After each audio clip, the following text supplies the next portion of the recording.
Muli po, isang pinagpalang araw po sa inyong lahat at sa oras po nito, taos puso po akong nagpapasalamat sa ating dakilang Diyos na banal na patuloy po nagbibigay sa akin ng privilege na opportunity na patuloy po magamit yung instrumento na makapagbahagi po sa inyo ng kanyang mga mensahe, salita na patuloy pong magiging patnubay at gabay natin sa mga buhay natin, mga salita ng ating Panginoon na patuloy magbibigay ng sapat na kaalaman patungkol sa kanyang kalooban at salita po ng ating Panginoon na magbibigay po ng katatagan sa ating pananalig at pananampalataya sa Kanya. Muli po sa pangunguna ng Banal na Espiritu at sa ngalan po ng ating Panginoon Yesus, nais ko po muli magbahagi sa inyo ng kanyang mensahe ng title, Responding to the Voice of God, o yung pagtugon po sa tinig ng Diyos. Ayan po.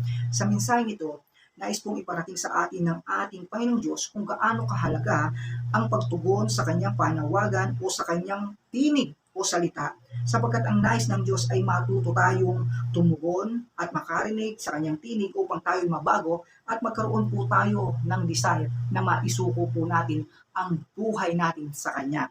Nasulat po in Book of Hebrew, chapter 4, verse 7, ganito po ang nasulat, kaya't muling nagtakda ang Diyos ng isa pang araw na tinatawag niyang ngayon. Pagkalipas ng mahabang panahon, sinabi niya sa pamamagitan ni David sa kasulatang nabanggit, ngayon kapag narinig ninyo ang tinig ng Diyos, huwag ninyo nang patigasin ang iyong mga puso. Ayan po, sa Book of Hebrew chapter 4 verse 7 na nasulat po doon na kapag po daw narinig na natin yung tinig ng Diyos, ay huwag na po nating patigasin ang ating mga puso.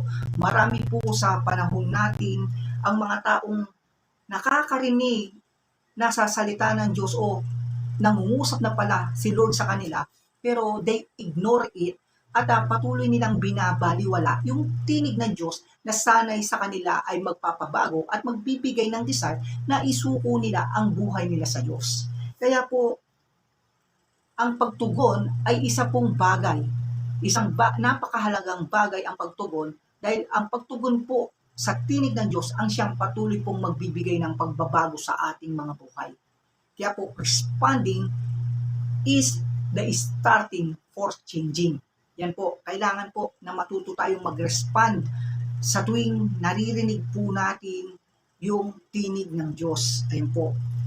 Paano naman po natin malalaman kung nangungusap yung Diyos sa atin? Yan po yung katanungan ng iba. Hindi ko naman po naririnig si Lord, hindi naman po siya nagsasalita sa akin.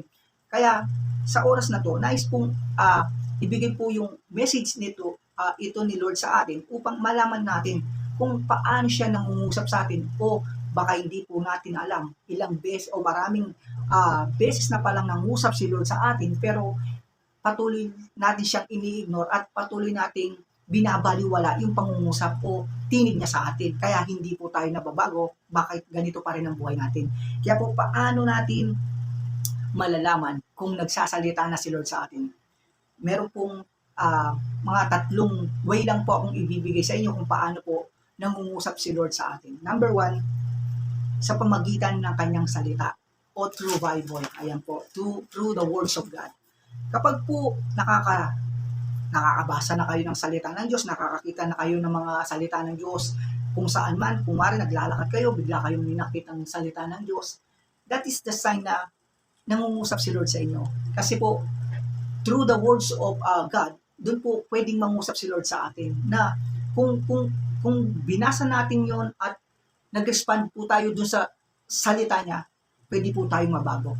Pwede po tayong mabless doon sa salita niya. Pero maraming tao, karamihan ng tao ngayon, na pag nakakabasa ng salita ng Diyos, parang common na lang, parang familiar na lang. Kaya hindi po nagiging benefits yung salita ng Diyos. Hindi po nagkakaroon ng buhay yung salita ng Diyos na kanilang nababasa dahil ito'y binabaliwala lang nila. Kaya po, number 1 na sign kung paano nangungusap si Lord is sa pamamagitan po ng salita niya. Kapag may nakikita ka na ng mga salita niya, basahin po natin yun at pagbulayin natin, baka yung pong salitang yun ay para sa atin. Di po ba?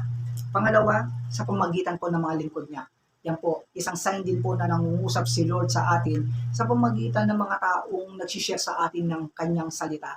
Mga pastor o mga taong inilalapit sa iyo ni Lord na patuloy nag-share sa inyo, pero katulad nga po ng binanggit po ng Book of Hebreo, chapter 4:7, na pag narinig po na natin yung tinig ng Diyos, yung puso po daw natin ay huwag na natin patigasin. Maraming tao ang nagpapatigas sa kanilang puso sa kabila ng marami na silang naririnig na salita ng Diyos, marami nang nag-share sa kanila, kaya hindi po sila nababago at patuloy po yung buhay nila sa ganung sitwasyon lang. Kaya po, number 2 na sign na nangungusap na si Lord sa atin, sa tuwing may mga tao na ang ginagamit si Lord na nagbabahagi ng kanyang salita sa atin. At ang last, sa pamagitan po ng small voice o yung malumanay na boses. Katulad ko po, isa po akong living testimony sa small voice po na yan. Ako po, nabago po ako, nakakilala po ako kay Lord sa pamagitan ng pagtugon ko po doon sa small voice na isang malumanay na boses na ang sabi sa akin, kung ganyan ka, kung mamamatay kang ganyang kabilis, katulad sa kapatid mo, saan ka pupunta? Yan po yung boses na hindi po nawala-wala sa aking isip hanggang ngayon. Yan po ang aking testimony na sa small voice ay pwedeng mangusap si Lord sa atin. It depends lang sa atin kung tayo ay tutugon o hindi. Kaya po nung narinig ko po yung small voice na yon, ang sabi ko, Lord, gusto ko nang magbago. Baguhin mo ako. Nag-respond po ako doon sa small voice na yon. Kaya po, kung ano man po yung katayuan ko ngayon, kung ano man po yung standing ko ngayon sa harap ng Diyos, it because doon sa ginawa kong pagtugon doon sa kanyang small voice. Kaya po, napakahalaga yung pagtugon sa salita ng Diyos o pagtugon sa tinig niya dahil po ito ang magiging simula ng pagbabago ng buhay mo. Kaya po, to be close, sa lahat naman po ng didinig o tutugon sa boses, sa tinig o paanyaya ng Panginoon, ito po ang kanyang pangako. In Book of Revelation, chapter 3, verse 20, tignan mo, nakatayo ako at kumakatok sa pintuan. Kung di rin gininuman ang aking tinig at bubuksan ang pinto, papasok ako at kakain akong kasalo niya.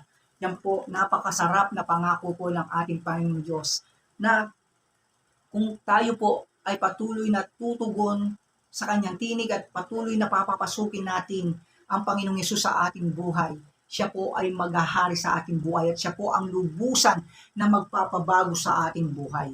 Kaya po, sa mumunting mensaheng ipinagkaloob ng ating dakilang Diyos na banal sa oras na to, nawa po ay ang mensaheng ito ay maging pasimula na patuloy po tayong dumalangin sa Diyos na bigyan po tayo ng tengang nakakarinig upang patuloy po nating marinig yung kanyang small voice o marinig natin ang kanyang mensahe at patuloy tayong dumalangin ng isang bukas at maliwanag na paningin upang makita natin ang kanyang salita.